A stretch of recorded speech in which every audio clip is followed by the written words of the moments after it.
boobu ba léegi nag ñu ngi ne tekkaaral waa Aar Sénégal tekkaaral boobu du tooy du faible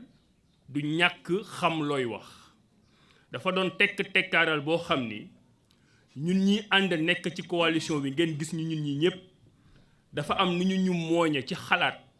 ci xam-xam ci liggéey ak nan la ñuy wutee Sénégal parce que nag dinañu gis ne wutin bi bokkul te ñun loolu dañ koy assumer Thierno Bocoum ñëw na sànq ci péripéties yi nga xam ne yépp moo fi xew maanaam lépp lu ñu war a mën a teg candidat ci élection législative teg nañ ñu ko ñun waa Aar Sénégal ñu ne tekkaaral noppi parce que dañu jàpp ne réew boo ko bëggee jiite da ngay tënku ci charte réew mi manoo nag ak chaque fois bu dee règle yi nga xamee ne dañ la ko tegal mënoo ko respecter nga xool nan nga koy jalgatee walla nga xool nan nga koy contourner loolu bu ci kanamee dinaa ci ñëwaat dafa am ñaari réponse yoo xam ne c'est précis yoo xam ne dama ko bëgg a joxe par rapport ak actualité bi damay jox benn bi waa Benno Bokk Yaakaar jox beneen bi suñu xaritu waa Yewwi Askan bi bien que opposition bi lañ bokk waaye ñun ñëpp opposition bi buñ ciy dox nañu doxee doxalu dëgg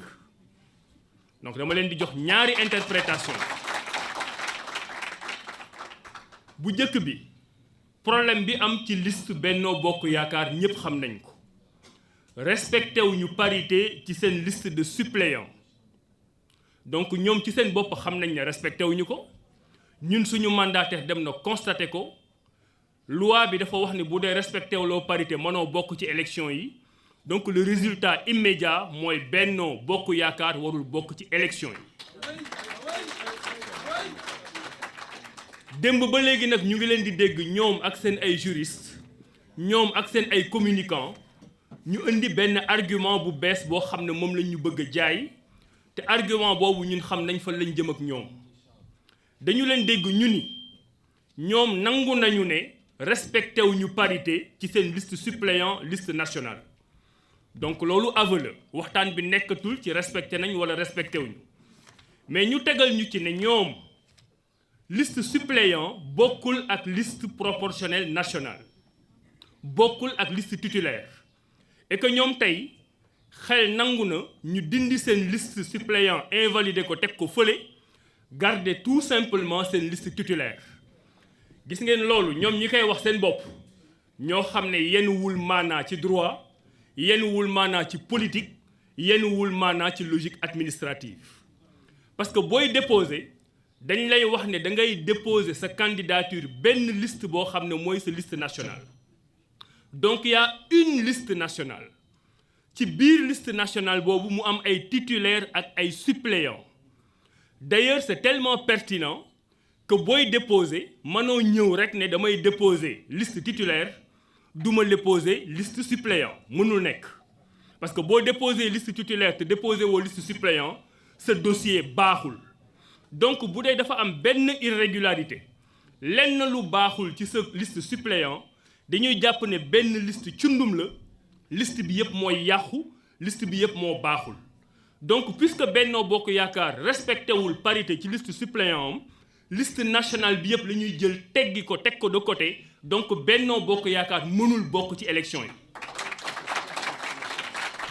leneen lu ñu leen fi wax nag du droit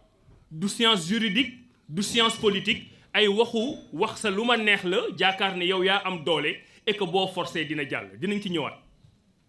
beneen tontu bi ñuy tontu suñu xaritu waa Yewwi Askan bi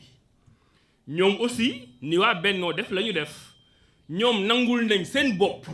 ne seen liste dafa am problème ñoom ñoo ko nangul seen bopp parce que dañu leen jox 3 jours comme ñun nit ñu ko joxee nee naa leen lépp lu fi dal keneen rek dal na Aar Sénégal ñun 16 notifications lañu am bu ma juumul 16 ñu jox ñu 3 jours loolu itam déggu leen ñu ci benn yoon ñu wax ci dañu ñu loi bi nee na seen 16 yii dafa am ay problème inéligibilité dafa am ay problème mu date dem leen lijjanti ko li ñu daj ci ñetti fan yooyu entre Ziguinchor Podor Matam ak fépp foo xalaat ci Sénégal waxuñu ko kenn waaye dañu garder suñu dignité dem lijjanti problème boobu ñëw déposer ko ba liste bi set wecc loolu suñu mérite la waaw am na ñeneen ñoo xam ne yéenewuñu leen ko encore une fois mais dem nañ ñoom def leneen loo xam ne du loolu donc ñoom ñu nangu ne seen liste boobu baaxul waaye ñu dégg leen aussi ñoom démb ba léegi pour influencer opinion bi ñu génn benn argument bu bees boo xam ne itam du droit parce que dañu ni seen candidat boobu inéligible maanaam mënul bokk dem nañu changer ko waaye changement bi baaxul maanaam candidat boobu ba léegi mënatul bokk ñu ne puisque benn candidat la dañu war a ñëw dindi candidat boobu remplacer ko donc candidat bi moo baaxul waaye liste bi day continuer baax demewul noonu parce que loolu ñuy wax dafa fekkoon ne mayeeguñu leen ñetti fan yi nga xam ne ci la ñuy changer seen liste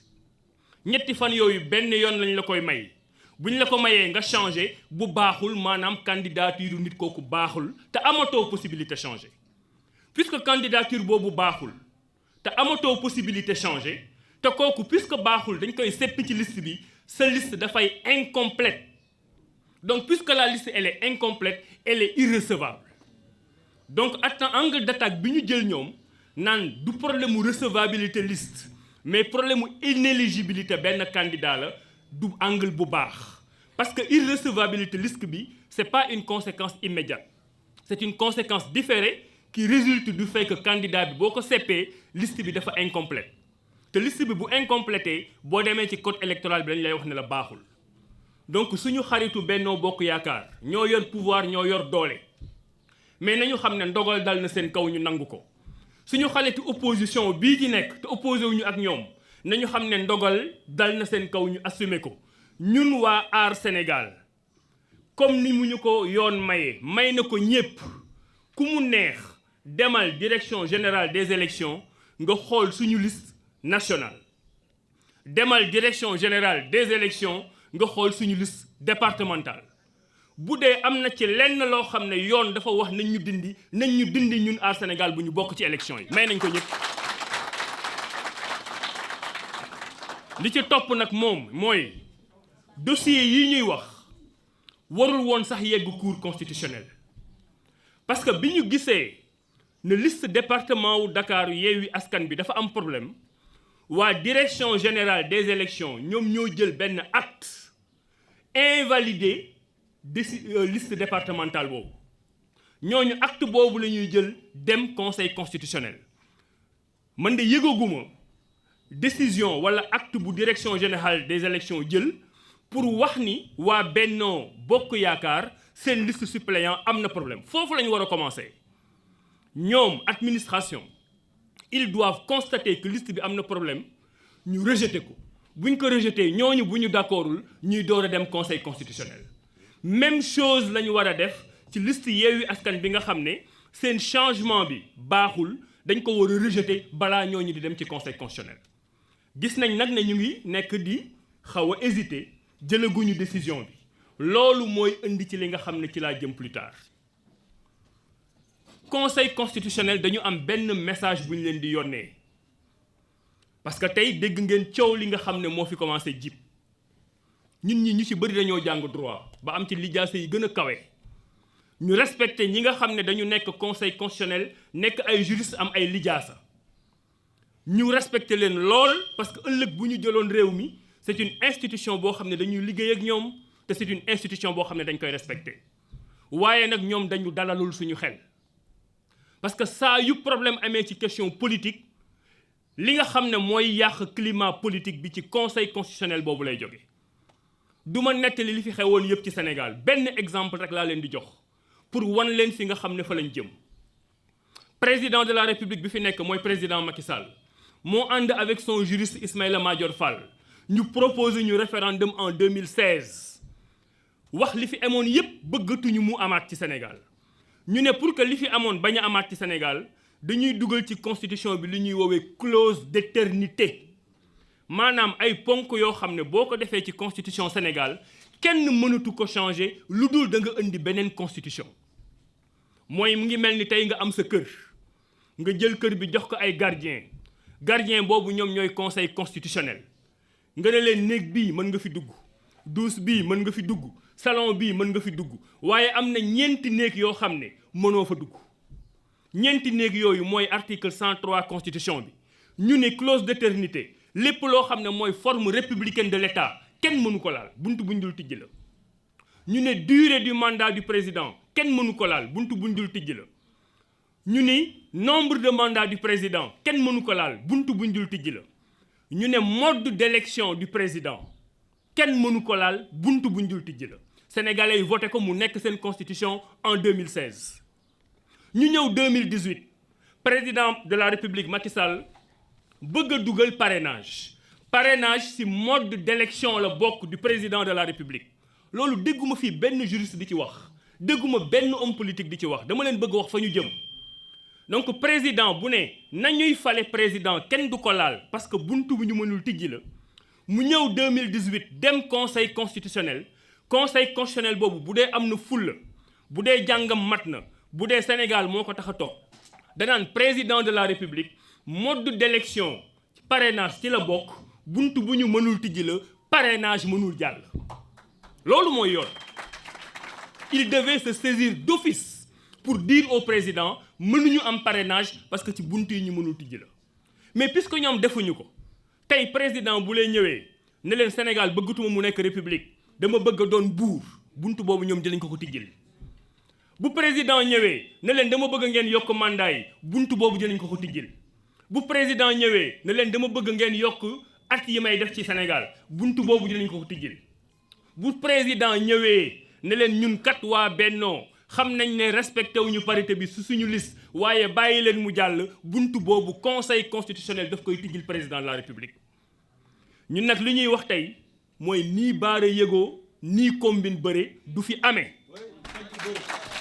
nii combine bëre nii baara yëgoo du fi amee foofu laay tëjee. gis nga li ñu boole ñun waa Aar Sénégal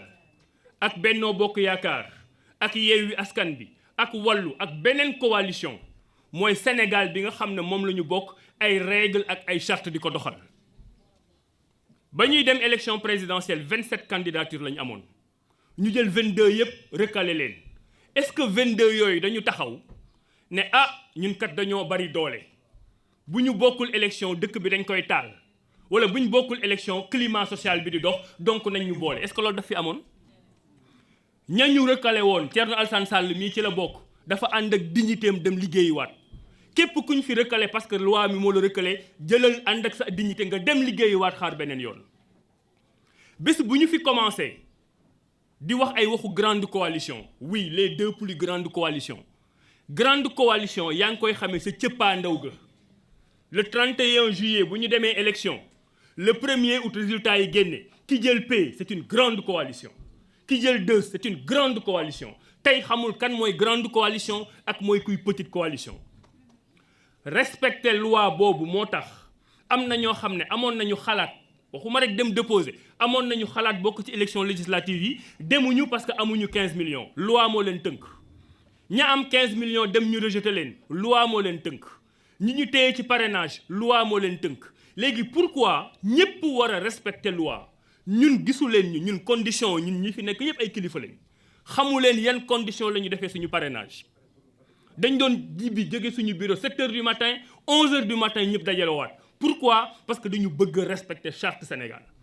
ku keneen defee leneen nag ba respecté wul charte Sénégal ñu ñëw nañu non parce que léegi dafa war a am paix sociale Sénégal stabilité ñàkk stabilité ak paix sociale mooy 17 millions sénégalais ànd takk ay charte yow nga ne respecté wu loo charte boobu parce que yow da nga am doole. loolu mooy sërëxal réew ma tëj. gis nga loolu bu ñu ko fi defee seen liste yi bu ñu ko baare yëgoowee combine bëre ko conseil constitutionnel def ko ba ñu jàll et je mesure bien li may wax ëllëg Sénégal ku mu neex nga sàcc bu ñu la jàppee nga ne damaa xiifoon moo tax ma sàcc ku mu neex boo demee élection législative ñu gañe la nga ni man dama am doole damay créer sama assemblée nationale siégé ku mu neex ëllëg boo demee élection présidentielle bi ñu gagné la nga ne maay président nga def sa gouvernement parallèle ku mu neex parce que nag bu dee doole mooy wane ne da nga war a respecter loi wala waroo respecter loi loolu Sénégal bindoowul noonu 53 yi nekk ci liste Bennoo ak 53 yi nekk ci liste Yewwi gënuñu 53 yi nekk ci yeneen liste yi fi amul kenn ku fi indispensable dama ne la koo fi teg yóbbu ko assemblée nationale mu doxal assemblée nationale yu gën yi fi nekkoon te ñooñu ñoo nekk ci liste Aar Sénégal nii combine bëre nii baare yëgoo respecté loi dëkk bi. ma terminé Benno Sénégal Benno Bokk Yaakaar ñoom nee na ñoom ñoo yor doole te xalaatuñu benn moment ñu dem élection sans ñoom. pour lan xam nga lan la ñu ragal te ci lañ jëm bu Benno Bokk Yaakaar demul élection ça veut dire que opposition mooy majoritaire assemblée nationale. ça veut dire que opposition mooy am premier ministre. ça veut dire que seen prochain gouvernement mu ngi nii toog. ça veut dire que dañu Macky Sall jeex na ci foofu nag lañ jëm.